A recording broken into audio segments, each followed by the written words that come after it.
Hello everyone. हम अपनी sequence जो कि हमने स्टार्ट की है क्लास 7 सोशल साइंस से, जिसमें हम न्यू एनसीईआरटी को कवर करते हुए चैप्टर 8 को हमने शुरू किया है। चैप्टर 8 की ऑलरेडी हम एक वीडियो कवर कर चुके हैं, जिसमें हमने डिस्कस किया है व्हाट इज सेक्रेडनेस के बारे में हमने बात की है, पिलीग्राम्स के बारे में बात की है, डिफरेंट पिलीग्राम्स के बारे में हमने देखा है, और सेक्रेड जियोग्राफी वाला एरिया भी हमने कवर कर लिया है, जिसमें हमने 12 ज्योतिर्लिंगास के बारे में बात की है, 51 शक्ति पीठास की भी बात की है और 4 धाम की भी बात की है। हम आज की क्लास में बात करने वाले हैं सेक्रेड इकोलॉजी के बारे में। तो हम स्टार्ट करते हैं आज की क्लास। तीर्थाज are usually located on the banks of river और लेक, इन अ फॉरेस्ट और ऑन अ माउंटेन। यानी जितना भी हमने इस चैप्टर में देखा है उसके बेस पे हम कह सकते हैं कि मोस्टली जो तीर्थ हैं, जो तीर्थाज हैं, वो कहाँ है, या तो किसी रिवर के बैंक पर है, या किसी लेक के पास है, या किसी फॉरेस्ट या फिर किसी माउंटेन पर है। As we saw above, the natural landscape itself is the seen or perceived as sacred space और पुण्य क्षेत्र। As we saw above, जैसे हमने देखा है, जो हमारे नेचुरल लैंडस्केप है, यानी जो रिवर है, लेक्स हैं, माउंटेन्स हैं, फॉरेस्ट हैं, उनको भी हम ऐसे सैक्रेड स्पेस देखते हैं, यानी पुण्य क्षेत्र के फॉर्म में उनको देखते हैं। This perception has helped us to protect and preserve nature. और ये परसेप्शन जो है हमारा, यानी हमारा ये मानना, हमारा ये थॉट, ये पुण्य क्षेत्र है, help us to protect and preserve nature. यानी हम अगर किसी चीज को पुण्य मान रहे, किसी चीज को सैक्रेड मान रहे, किसी चीज को डिवाइन मान रहे हैं और उसमें हम श्रद्धा रखते हैं, तो हम उसको प्रोटेक्ट करते हैं, प्रिजर्व करते हैं। तो अल्टीमेटली हमारी जो नेचुरल एलिमेंट्स हैं उनको हम प्रिजर्व करते हैं, नेचुरल लैंडस्केप्स को प्रोटेक्ट करते हैं और प्रिजर्व करते हैं।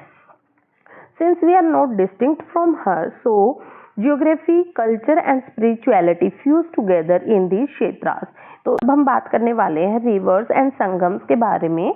जो rivers have been worshipped in India since Vedic times, यानी वेदों के टाइम से अगर हम बात करें तो हम भारत में नदियों की पूजा करते आ रहे हैं। इवन जो हमारा ऋग्वेद है उसमें भी नदी स्तुति सुक्ता हमें देखने को मिलते हैं, यानी कुछ श्लोक्स, कुछ हाइमन्स हमें देखने को मिलते हैं जो किसके लिए हैं, किसकी स्तुति यानी किसके प्रेज के लिए हैं, रिवर्स के लिए हैं, नदी के लिए हैं। और इस ऋग्वेद में, जो कि ओल्डेस्ट वेद माना जाता है, उसे मेजर 19 रिवर्स का जिक्र मिलता है। कौन से एरिया में थी वो 19 रिवर्स? नॉर्थ वेस्ट वाले एरिया में थी। जो हमारा पंजाब, हरियाणा और राजस्थान वाला एरिया है, गुजरात वाला एरिया है, इसके आसपास वो रिवर्स हमें देखने को मिलती हैं। Even today, many rituals involving water evoke the presence of some of the most important rivers of India. अभी जो इस हाइमन दिया गया है यहाँ पे, यानी आज के दिन पे भी हम इनको हमें ये रिवर्स देखने को मिलती हैं। अब जैसे यहाँ पे लिखा गया है, संस्कृत में स्तुति लिखी गई है, और जिसका अगर हम इंग्लिश ट्रांसलेशन अगर हम पढ़ें तो Ganga, Yamuna, Godavari, Saraswati, Narmada, Sindhu and Kaveri may you manifest in this water. यानी थे हमारे ऋषि मुनि पानी, अंजुली में पानी लेके वो क्या करते थे, ऐसे मैनिफेस्ट करते थे कि हम ये ध्यान लगा के मैनिफेस्ट कर रहे हैं कि ये जो मेजर रिवर्स हैं जिनके कुछ नाम दिए गए हैं, जैसे गंगा, यमुना, गोदावरी, सरस्वती, नर्मदा, सिंधु, कावेरी, ये इसमें अपना अवधारणा करें, मतलब इसमें वो मैनिफेस्ट करें, उनको वो देखते थे उनमें, यानी मानते थे, फील करते थे। Those river have been lifelines for the Indian civilization। और ये सारे क्या है, हमारी लाइफ लाइन है, क्योंकि ये माना जाता है कि इनके रिवर्स के वाटर हमारा जो बेसिक नेसेसिटी में सबसे टॉप मोस्ट पे है, कि जो इन रिवर्स से ही हमारी लाइफ पॉसिबल हुई है। Their sources, tributaries and the places they flow through are often regarded as sacred too। मतलब जहाँ से ही इनका सोर्स, मतलब जहाँ से ये ओरिजिनेट हुई है, जो इनकी ट्रिब्यूटरीज हैं, इनके अलोंग पैरेलल इनके ब्रांचेज हैं, और जो प्लेसेस, जितना प्लेसेस इन्होंने कवर किया फ्लो करते टाइम, ये क्या खासकर क्या माना जाता है, उसको सैक्रेड माना जाता है। And are visited by many pilgrims. और ये बहुत सारे पिलग्रिम्स यानी तीर्थ यात्री जो होते हैं इनको कवर करते हैं, विजिट करते हैं वहाँ पे। In local language these rivers are referred to with respect, for instance Ganga ji और यमुना जी। अब हम इनको देखो रिस्पेक्ट भी बहुत देते थे, इवन देते हैं, रिस्पेक्टफुली इनको रेफर किया, जैसे जैसे गंगा है तो हमने जी वर्ड लगाया, लाइक रिस्पेक्ट दिया ना, गंगा जी, यमुना जी कह के इनको संबोधित किया जाता है। अब हम इसी सीक्वेंस में आगे देखते हैं। Prayagraj host the Kumbh Mela every 6 year, यानी एवरी 6 ईयर कुंभ मेला लगता है प्रयागराज में। एवरी 4 ईयर्स डिफरेंट प्लेसेस पे लगता है कुंभ। प्रयागराज में एवरी 6 ईयर आता है। Prayag is located at the Confluence of 3 river, और जो प्रयाग है वो कहाँ है, जहाँ पे 3 रिवर्स का संगम है। इसको संगम स्थल भी इसीलिए बोलते हैं। कौन कौन सी 3 रिवर यहाँ पे मिलती हैं? Ganga, Yamuna and the Saraswati. Although जो सरस्वती है अब इनविजिबल है, बट पहले यहाँ पर थी, तो इसलिए इसको कुछ टाइम पहले यूनेस्को उसमें भी कुंभ मेला को intangible heritage of the world भी उसकी लिस्ट में भी यूनेस्को ने इसको काउंट किया है कुंभ मेला को। ठीक है, इंटेंजिबल मतलब जिसको हम टच नहीं कर सकते। An estimated 660 million people participated in the Kumbh Mela of 2025. आपने proportion of the population of India in this, यानी अगर हम देखें तो इंडिया की कितना होगा पॉपुलेशन। देखो, अगर हम बात करते हैं अभी हमारी पॉपुलेशन क्या होती है, अराउंड 130 मिलियंस के आसपास है, तो 45 to 50% अगर हम देखें तो पॉपुलेशन कवर की है कुंभ मेला में, देखने को हमें मिला है। अब हम बात कर लेते हैं थोड़ा कुंभ मेला के बारे में। The Kumbh Mela originate in the legend of Amrita मंथन, यानी अब कुंभ मेला का सिग्निफिकेंस क्या है, यानी इस प्लेस को, इस मेले को कुंभ मेला क्यों बोला जाता है, कि इसकी स्टोरी के पीछे जो अमृत मंथन की स्टोरी है वो है, जो आपने हो सकता है सुना भी हो। क्या हुआ था, जो देव थे और असुर थे उनके बीच में ये एक वॉर चल रही थी।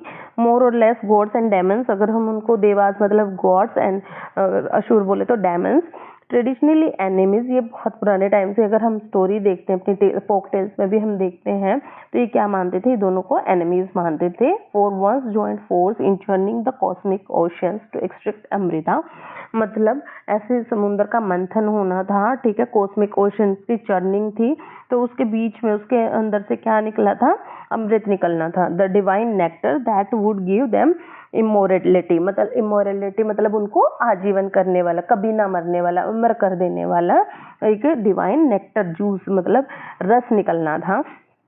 To prevent the asurs from getting the amrita, Vishnu in the form of Mohini, a beautiful lady, snatched the pitcher or comb which contained the amrita. तो ताकि वो कुंभ है जो अमृत है जो निकला हुआ है वो असुर से लेने के लिए भगवान विष्णु ने एक मोहिनी, एक सुंदर सी लेडी का रोल लिया था, ठीक है, और उसको उस पिक्चर को मतलब उस घड़े को, उस कुंभ को उनसे असुर से स्नैच कर लिया था, मतलब छीन लिया था। In the process of a few drops fail over 4 places, तो जब ये छीन रहे थे देवता ने, जो अपना मोहिनी अवतार में भगवान विष्णु ने वहां से वो छीना था, तो उसके कुछ ड्रॉप्स अलग अलग प्लेसेस पे गिर गई थी, जो कि 4 मेजर प्लेस हैं, जिसमें नाम है हरिद्वार, प्रयागराज, नासिक एंड उज्जैन।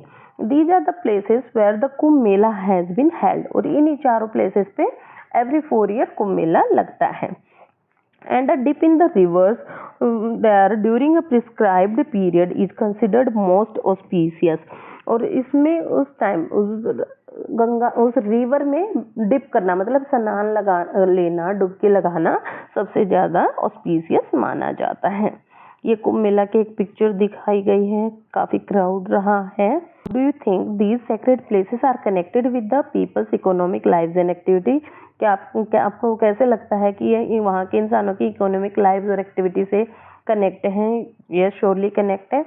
अब हम देखेंगे कुंभ मेला में इतने सारे जो लोग थे, जिसके बहुत सारे मीम्स भी हमें देखने को मिले थे कि वहाँ पे कोई चाय वाला है वो इतना कमा रहा है, रिक्शा वाला, दातुन वाला, ये मोनालिसा की अगर भारत में बात करें तो कितने सारे लोगों को वहाँ से रोजगार मिल रहा था, मतलब वहाँ से इकोनॉमिकली वो कमा रहे थे, पैसा कमा रहे थे।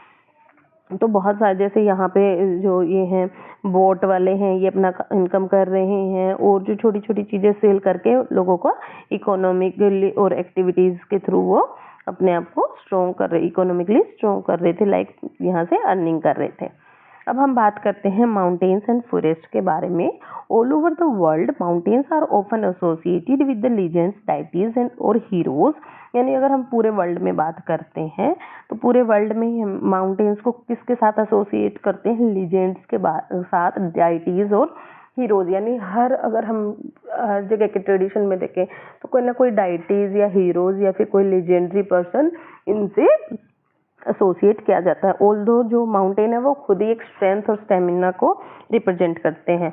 Also mountains are seen as a symbolic gateway from earth to heaven. और ये भी माना जाता है कि जो अर्थ से हेवन का, धरती से हेवन का जो रास्ता है वो भी किसके थ्रू है? माउंटेन्स के थ्रू है। किसकी वजह से? Because of their height. ठीक है, symbolic gateway from earth to heaven because of their height. That is why many tirthas and temples in India are located on hilltops. इसीलिए यहाँ पे बहुत सारे हमें तीर्थ और टेम्पल्स देखने को मिलते हैं हिल टॉप पे। As a physical journey to these peaks is seen as a symbolic journey to reach the divine. और जो इनकी जर्नी होती है उनको भी हम सिंबॉलिक जर्नी मानते हैं डिवाइन यानी आध्यात्मक तक पहुँचने के लिए। People would undertake arduous walks through mountain trails to these sites and shrines. और जो पीपल है वो डिफरेंट ट्रैक्स को कवर करते हैं, डिफिकल्ट ट्रैक्स को कवर करते हैं यहाँ तक पहुँचने के लिए, डिफरेंट श्राइन्स तक या डिफरेंट साइट तक पहुँचने के लिए। Which tested not only their physical abilities but also their mental strength. ये टेस्ट करते हैं ना कि उनकी फिजिकल एक्टिविटी बल्कि उनके मेंटल स्ट्रेंथ को भी। लाइक वो कहते हैं ना, श्रद्धा और विश्वास रख के अगर हम किसी जर्नी पे जाते हैं तीर्थ यात्रा पर तो श्योरली वो कर लेते हैं। यानी हमारे जो मेंटल एबिलिटी है उसको भी टेस्ट करते हैं, मेंटल स्ट्रेंथ को भी, एज वेल एज हमारे फिजिकल स्ट्रेंथ को भी टेस्ट करते हैं। Today such places are often accessible through roads and other modes of transport. अभी हम देखते हैं, अभी जैसे जैसे टाइम बढ़ रहा है, चेंजेस साइंस एडवांस होती जा रही है, तो यहाँ पर भी हमें बहुत सारी चेंजेस देखने को मिलते हैं। जो डिफिकल्ट ट्रैक पहले वाले एंशिएंट टाइम पे पीपल कवर करते थे उनमें अब रोड्स बन गए हैं और ट्रांसपोर्ट में भी थोड़ी फैसिलिटी वहाँ पर मिल गई है। तो हम जैसे अगर वैष्णो देवी की भी अगर बात करते हैं तो पहले से काफ़ी ईजी हो गया है वहाँ पर जाना। अब देखो यहाँ भी ये जो फिगर है इसमें क्या दिखाया गया है? माउंट कैलाश यानी जो केदारनाथ यात्रा है वो दिखाया गया है। और तिरुवन्नामलाई की तमिलनाडु में जो है श्राइन उसके बारे में दिखाया गया है। वैष्णो देवी टेम्पल का एक सीन दिखाया गया है। और लॉर्ड बालाजी यानी तिरुमला हिल्स के ऊपर जो भगवान बालाजी का है वो भी दिखाया गया है। ठीक है, और अभी यहाँ पे रोड ट्रांसपोर्ट और रोड की फैसिलिटी बन गई है, यानी रोड्स बन गए हैं जिससे मोड ऑफ ट्रांसपोर्ट की वजह से काफ़ी हेल्प हो गई है लोगों को। इवन जो एयर ट्रांसपोर्ट है उसका भी इन्फ्लुएंस हमें यहाँ देखने को मिलता है। अब हम बात करने वाले हैं trees, forest and sacred grooves के बारे में। In many parts of India, trees are adorned with offerings like turmeric and kumkum। यानी हम बहुत सारे इंडिया में अगर हम देखते हैं जो ट्री की पूजा की जाती है उनको हल्दी, कुमकुम, चंदन आदि लगाया जाता है। ऐसे हम एक ट्री के बारे में बात करते हैं जो कि किस स्पीसीज है? फिग ट्री की है, जिसको कॉमनली पीपल और बो ट्री भी बोलते हैं, बोधि ट्री भी बोलते हैं, और संस्कृत में इसको अश्वत्थ ट्री के नाम से भी जाना जाता है। और ये सेक्रेड है हिंदुइज्म, बुद्धिज्म, सिखिज्म और जैनिज्म सारे रिलीजन्स में। इनफैक्ट जो इसका बॉटनिकल नाम है वो भी क्या है? फाइकस रिलीजियोसा, रिलीजियन, क्योंकि ये हर रिलीजन में जो इंडिया के मेजर 4 रिलीजन है उन चारों में इसकी इम्पोर्टेंस है। Literally in Latin the religious और सेक्रेड फिग ट्री, जिसका मीनिंग है सेक्रेड फिग ट्री। ठीक है, तो हम देख लिया हमने कैसे हम ट्रीज की पूजा करते हैं। अब जैसे ये पीपल ट्री के चारों तरफ एक बाउंड्री लगा रखी है, ये जो बुद्धिज्म के इसको पूजा कर रहे हैं यहाँ पर। जैसे महाबोधि टेम्पल बोध गया में एक ऐसे पीपल का ट्री है जिसकी पूजा की जाती है, और direct descent of the original tree during under which according to Buddhist tradition that Buddha attain enlightenment, hence the name Bodh tree और बोध गया। बोध गया में ये जैसे बौद्ध, इसी जो बौद्ध ट्री है यानी पीपल का पेड़ है, इसी के नीचे जो भगवान बुद्ध हैं उनको एनलाइटमेंट हुआ था, उनको ज्ञान की प्राप्ति हुई थी, इसलिए बुद्धिज्म में भी इसका बहुत ज़्यादा सिग्निफिकेंस है। In grade 6 we read about 2 epics of India. अब हम बात करते हैं कि ग्रेड 6 में भी हमने 2 हमारी ग्रंथ थे जो बुक्स के बारे में पढ़ा, महाभारत और रामायण में। These texts have vivid description of pilgrimages taken and places visited, one and of sacred rivers, forests and mountains.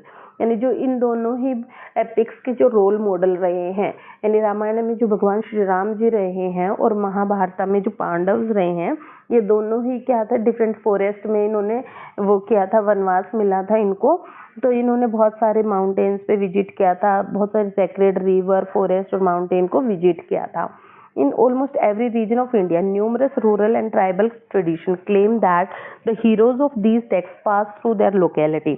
यानी अगर हम बात करें इंडिया के हर एरिया में से जो बहुत सारे रूरल और ट्राइबल ट्रेडिशंस हैं, वो ये मानते हैं, यानी जैसे हमें सबरी की स्टोरी से पता चलता है, कुरुक्षेत्र से पता चलता है, और बहुत सारे अगर हम फोक टेल से भी हमें पता चलता है, और ऐसे एविडेंसेस हमें देखने को मिलते हैं, जिससे हम ये कह सकते हैं कि जो इनके हीरोज थे भगवान श्री राम और जो पांडव थे, वो पूरे इंडिया को उन्होंने कवर किया है, मतलब वनवास के टाइम वो सारे इंडिया को में घूमे हैं। और विच try often making such passage, और वहाँ पे जो जहाँ पे वो पास किए जिस एरिया से, उन्होंने वहाँ पे उनकी श्राइन्स बनाए हैं। Legends allowed a wide diversity of communities to make the 2 epics their own, और इन्हीं की वजह से इन लीजेंड्स ने ही बहुत सारी डाइवर्सिटी का भी जिक्र किया गया, और ये दोनों बुक लिखी गई हैं, इन दोनों बुकों की रचना की गई है।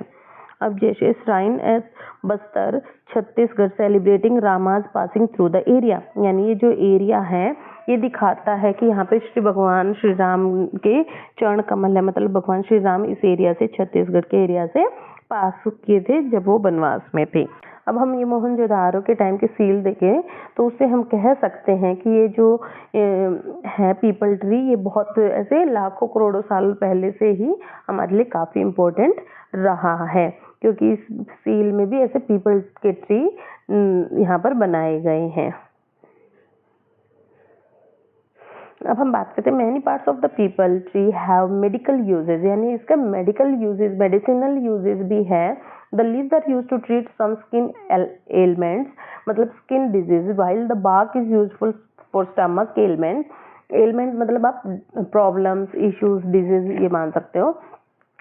ये माना जाता है कि जो पीपल ट्री है उसके लीव्स हमारे लिए स्किन एलिमेंट यानी स्किन प्रॉब्लम्स को ट्रीट करने के लिए हेल्पफुल होते हैं, और जबकि जो इसकी बार्क है, मतलब जो इसकी स्टेम है, जो थिक ट्रंक है, उसके ऊपर जो बार्क है, उसकी जो लेयर है, छाल जिसको बोलते हैं, वो हमारे पेट के लिए ठीक होती है, अच्छी रहती है, उन स्टमक एलिमेंट यानी स्टमक अपसेट को ट्रीट करने में हेल्पफुल है।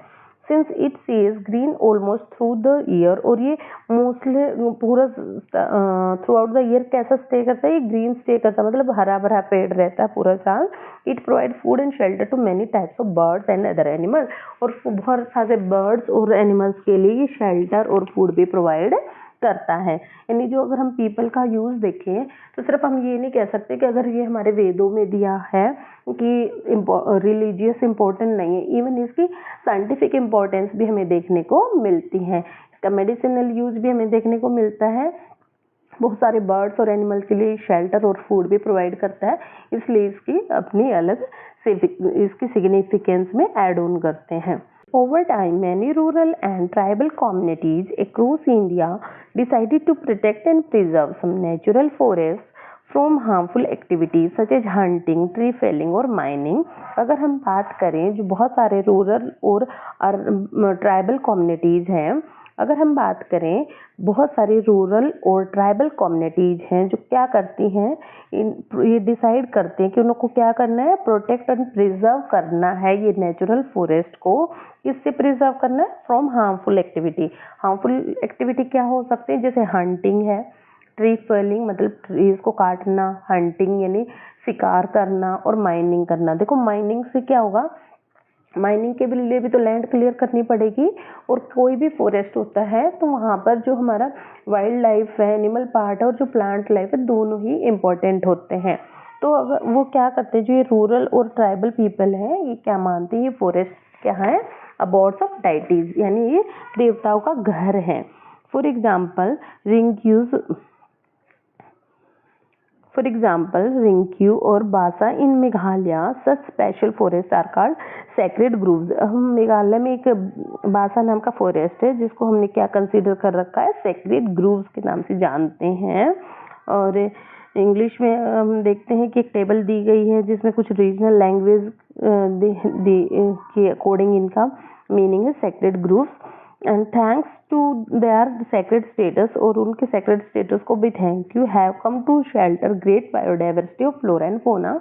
उनकी वजह से हमारे इंडिया की जो बहुत मेजर ग्रेट बायोडाइवर्सिटी है प्लांट्स और एनिमल की, यानी प्लांट्स और एनिमल की जो डिफरेंट डिफरेंट टाइप्स हैं जो मेनली इसी एरिया में है, उनको प्रोटेक्ट किया है। Many sacred groves are also home to small water bodies, यानी इन sacred groves के अंदर जो ये फॉरेस्ट है, इनके अंदर कई सारी स्मॉल वाटर बॉडीज भी हमें देखने को मिलती हैं, like lakes, thus help in water conservation, और वो क्या अल्टीमेटली वाटर कंजर्वेशन में भी हेल्प करती हैं। There were many thousands of sacred groves in India। तो अगर हम बात करें इंडिया में, सिर्फ मेघालय में ही नहीं, ऑल ओवर द इंडिया हमें 1000 से भी ज़्यादा sacred groves देखने को मिलते हैं। Sadly, these numbers have been shrinking as people have started encroaching on them for various purposes from agriculture to industries। लेकिन बहुत एक दुख की बात है कि जो ये नंबर है ये श्रिंक होता जा रहा है, यानी ये कम होता जा रहा है, क्योंकि जो लोग हैं वो एग्रीकल्चर और इंडस्ट्री पर्पज से इनको जो है ख़त्म करते जा रहे हैं। Still sacred groves continue to be protected in many regions of India. लेकिन फिर भी बहुत सारे सेक्रेड ग्रूव्स हैं, यानी जो फॉरेस्ट हैं वो अभी भी प्रोटेक्ट किए जाते हैं इंडिया में। ठीक है, अब हम बात करते हैं, इसे देख लेते हैं। जैसे कालकाई टेम्पल है मुलसी, जो कि महाराष्ट्र में है, इसको सेक्रेड ग्रूव कंसीडर किया गया इस फॉरेस्ट को। और मापलोंग शिलोंग में एक एरिया है, उसको भी कंसीडर किया गया। Given below are the names of few sacred groves in regional languages in India. अब जैसे मलयालम में कावू, तमिल में कोविल काडू, और इनको कन्नड़ा में देवरकाडू, मराठी में इनको देवराई बोला जाता। खासी जो कि मेघालय में है कलो खात्यांग बोला जाता है। हिंदी में इनको देववन के नाम से देखा जाता है, जो कि हिमाचल प्रदेश में भी हमें देखने को मिलते हैं। झारखंड में सारना बोला जाता है। छत्तीसगढ़ में इनको देवगुड़ी के नाम से जाना जाता है, और राजस्थान में ओरन के नाम से। यानी जो हम सेक्रेड प्लेसेस हैं, जैसे हम हिंदी में इसको देववन बोलते, तो अलग अलग लैंग्वेज में इनको डिफरेंट डिफरेंट नेम से जाना जाता है। इन तमिलनाडु लोकल क्रॉनिकल्स, यानी जो लोकल राजा थे, highlight the relationship between the deity of chronicles, मतलब हम लीडर की तरह मानते हैं कि वो क्या हाईलाइट करते हैं, relationship between the deity of sacred grooves, यानी इन जो सेक्रेड ग्रूव्स हैं, जो दिव्य फॉरेस्ट हैं, इनके जो भगवान, जो लोकल डाइटीज इनके हैं, वो नेचर और ह्यूमन, इनके रिलेशनशिप को हाईलाइट करते हैं। One such chronicle in the Thanjavur district state the groves deities protect fruit bats which are regarded as sacred, spotting one of them is considered auspicious। अभी मानते हैं कि जो ऐसे ही अगर हम एक स्टोरी देखें तो तंजावर डिस्ट्रिक्ट में माना जाता है कि जो ग्रूव्स के डाइटीज हैं वो वहाँ के फ्रूट बैट्स को प्रोटेक्ट करते हैं। अगर वो उनको दिख जाते, किसी को ये फ्रूट बैट्स दिखते हैं, तो ये क्या माना जाता है, बहुत ही पवित्र ऑस्पिशियस माना जाता है। Besides bats play a critical role in the pollination of flowers. और देखो, अगर हम लॉजिकल बात करें, अगर हम साइंटिफिक माने, तो भी हम बता सकते हैं कि जो बैट्स हैं वो क्या पोलिनेशन में हेल्प करते हैं फ्लावर्स के, और डिस्पर्सल ऑफ सीड में भी। Sacred grooves thus evolve harmonious relationship between the deity, the ecosystem and the human.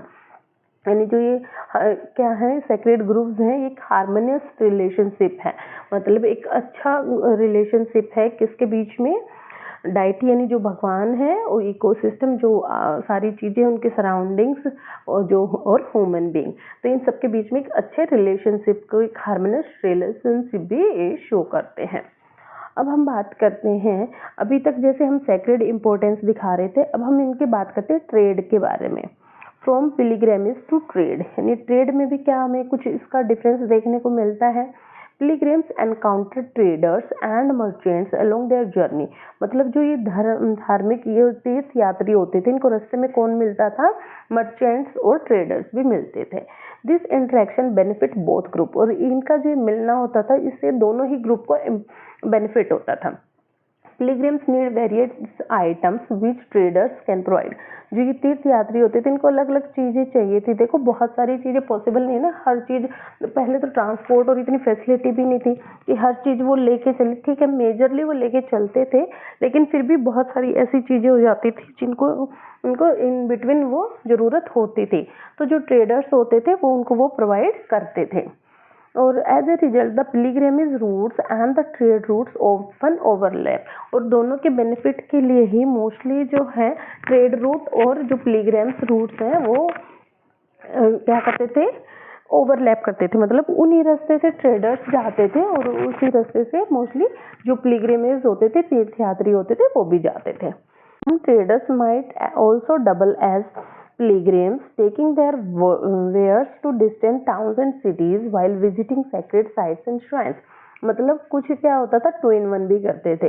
Like कुछ ट्रेडर्स क्या होते थे, वो जाते थे और तीर्थ यात्रा भी करते थे और कुछ साथ में अपना सामान भी ले जाते थे, जो कि डिस्टिंक्ट टाउन और सिटीज में, while visiting sacred sites and shrines, taking their wares to distant town, यानी दूसरे एरिया में अपनी चीजें भी ले जाते थे। What route did those traders use in ancient time? कौन से रूट से जाते थे ट्रेडर्स?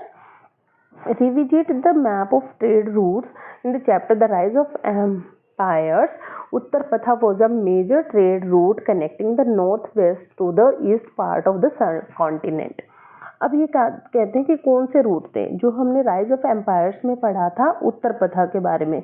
2 पथ थे, उत्तर पथ एंड दक्षिण पथ। जो उत्तर पथ था वो किसको कनेक्ट करता था, नॉर्थ वेस्ट वाले एरिया को किससे कनेक्ट करता था, ईस्टर्न पार्ट से। हमारा उत्तर पथ होता था वो क्या कनेक्ट करता था, हमारा जो ये है ऐसे करके, तो हमारा जो ये वाला जो एरिया था इसको किससे कनेक्ट करता था, ईस्ट वाले एरिया से कनेक्ट करता था। ठीक है, जो उत्तर पथ होता था हमारा किसको कनेक्ट करता था, उत्तर पथ हमारा कनेक्ट करता था, उत्तर पथ हमारा कनेक्ट करता था नॉर्थ वेस्ट को ईस्ट पार्ट से। एंड दक्षिण पथ क्या होता था, फ्रॉम कुसुम्बी थ्रू उज्जैन टू पृथ्वीस्थाना यानी पैठान यानी साउथ में। और जो हमारा दक्षिण पथ होता था, और जो हमारा दक्षिण पथ था वो हमें साउथ इंडिया से कनेक्ट करता था।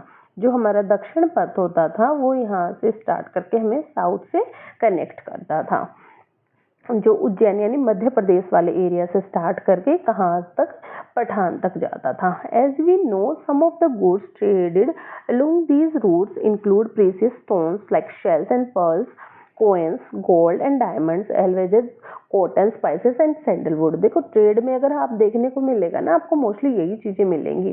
क्या क्या देखने को मिलता है हमें, cotton, spices, sandalwood, pearls, coins, gold and shells. ठीक है, तो यही सारी चीजों का लोग इतनी दूर तक जाके ट्रेड करते थे। Take a sheet of transparent paper that can be used for tracing. Trace a map of the trade route from the chapter The Rise of the Empires. Place it on the top of the map of the important tirthas. What do you observe? देखो अगर ये आपको ये map से ये क्या दिखाना चाहते हैं कि राइज ऑफ एम्पायर में जो हमने ट्रेड रूट को मार्क किया था उसको ट्रेस करो, और फिर जो ट्रांसपेरेंट शीट जिस पे हमने ट्रेस किया है उसको जो हमारे सेक्रेड साइट्स वाली जो रूट है, तीर्थाज वाली है, उस पे प्लेस करो। तो हम देखेंगे कि दोनों आपस में क्या करते हैं, ओवरलैप करते हैं। मतलब वही जो रूट है वो हमें पिलिग्रिम्स की डिफरेंट तीर्थ यात्राओं के रूट भी रहे हैं और वही ट्रेड रूट भी रहे हैं। अब हम बात करते हैं इंडिया की जियोग्राफी, सेक्रेड जियोग्राफी के बारे में थोड़ा सा और पढ़ लेते हैं। The concept and practice of sacred geography are not unique to India, यानी जो ये हम बातें कर रहे हैं सिर्फ इंडिया तक ही यूनिक नहीं है। Ancient Greek had many sacred landmarks. तो अगर हम ग्रीक की बात करें पुराने टाइम से, एंशिएंट ग्रीक की, तो उनके पास एक काफ़ी सारे लैंडमार्क थे जो माउंटेन्स को के जैसे माउंटेन पर लैंडमार्क थे जिनको सेक्रेड ग्रुप्स मानते थे। The native American use to have a special bond with nature. ऐसे ही हमें जो नेटिव अमेरिकन्स हैं उनका भी हमें नेचर के साथ एक स्पेशल बॉन्ड देखने को मिलता है, विच दे व्यूड एज सेक्रेड, यानी उनको वो कैसे मानते थे, वो भी उनको सेक्रेड मानते थे। The Maoris, the indigenous people of New Zealand regard the Taranaki Maunga mountain as their ancestor and therefore as sacred. ऐसे अगर हम न्यूजीलैंड के पीपल की बात करें तो वो भी तेरांकी मूंगा को भी, तुरंगा माउंटेन को भी सेक्रेड मानते थे। After many representation by the Morris, Allah recently granted this mountain the right and responsibilities of a human being, acknowledgement of the Maori world view। मतलब ऐसे काफी सारे उन्होंने उसके बारे में काम किया और उसके बाद उस माउंटेन को उन्होंने किसके ह्यूमन रिस्पॉन्सिबिलिटी मान लिया है। The elders of the mountain, the elders of the community represents the voice of the mountain or rivers threatened with destruction। मतलब जो वहाँ की कम्युनिटी है उनके जो वॉइस रही है, मतलब उन्होंने जो आवाज उठाई है उसने किसके लिए उठाई है, डिस्ट्रक्शन एंड द थ्रेटनिंग, मतलब उसका जो खत्म होता जा रहा है, माउंटेन डिस्ट्रैक्ट होता जा रहा है, रिवर्स और माउंटेन, उसके लिए आवाज उठाई। This ensure that the sacred places are not exploited and degenerated. और ये इंश्योर करना था कि जो सेक्रेड प्लेसेस है उनको एक्सप्लॉयट ना किया जाए, रीजनरेट मतलब ना किया जाए, खत्म ना किया जाए। Restoring and conserving the sacred. अभी देखो ये पोल्यूशन वाला पार्ट आ गया कि कैसे कैसे जो इतने इंपॉर्टेंट साइट्स रही हैं जिनको हमने सेक्रेड माना है और कैसे अब वो पॉल्यूटेड होते जा रहे हैं, खत्म होते जा रहे हैं, हमें उनको कंजर्व करने की जरूरत है। अब हम अगर बात करें इस पिक्चर के बारे में तो यहाँ दिखाया गया कि जितने जो प्लेसेस, एनिमल्स और रिवर को हम इतना सेक्रेड मानते थे, जैसे इसमें गौ माता कैसे कूड़े को खाते हुए दिखाया गया है कि उनकी इतनी हालत कैसे हुई। जैसे हम बात करते हैं नॉर्थ में Yamuna river, Mahanadi in the east और Kaveri in the south, all are sacred river. इनको हम सारे को ये तीन हम सारे को क्या मानते हैं, पवित्र सेक्रेड मानते हैं। लेकिन ये इतने how they become so polluted, मतलब इतनी पूजा अर्चना करते हैं, इनको इतना रिस्पेक्ट करते हैं, तो इतनी पॉल्यूटेड कैसे हुई।